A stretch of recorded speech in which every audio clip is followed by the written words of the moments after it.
Hi YouTubers, welcome to another episode of All Things Triumph Tiger Explorer 1200. I mentioned a little while back that this bike wasn't idling well after it had been warmed up. It would sort of cut out at a traffic light or whenever you came down to idle. That's when the bike was warm or hot. And I did a previous video where we looked at the throttle bodies and made sure that all the connections to them were tight, like throttle body to intake manifold, for example. And I noticed that some of mine were actually a little bit loose, and that actually did improve the idling some, but I noticed it actually didn't fix the problem.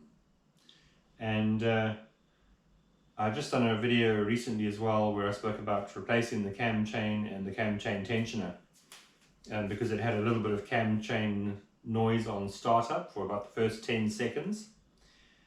Well, while I was busy changing the cam chain and the cam chain tensioner, I had access to I had the cams off and I had access to all the valve lifters with the shims.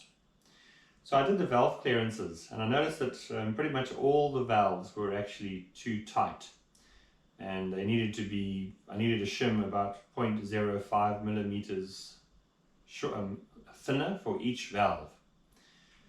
And what I found out is that after doing that valve job, she runs beautifully.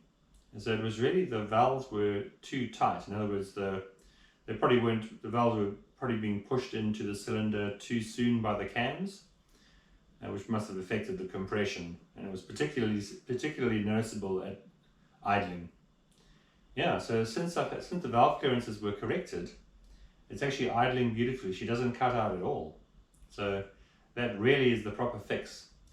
So obviously, if your bike is not idling well, check all your throttle bodies, make sure that the intake manifolds rubbers are properly tightened, the clamps are properly tightened down, that there's no air intake leak, which will obviously affect the way the bike runs as well. But if that is fine, then your bike needs valve clearances adjustment. So don't leave your valve clearances for too long. Now, I left mine for about 40,000 Ks on this bike, so I got it at 32,000 Ks and I left the valve clearances for, actually I left them until 90,000. That's 60,000 Ks I didn't do the valve clearances, and that's probably a mistake. Well, it is a mistake. So I would recommend you probably do your valve clearances at least every maybe 30 to 40,000 kilometers. But especially if you notice that your bike is not running well, and especially if it's not idling well, but keeps cutting out at a traffic light, you better check your valve clearances. Hope that helps. Have a great day. GoPro, stop recording.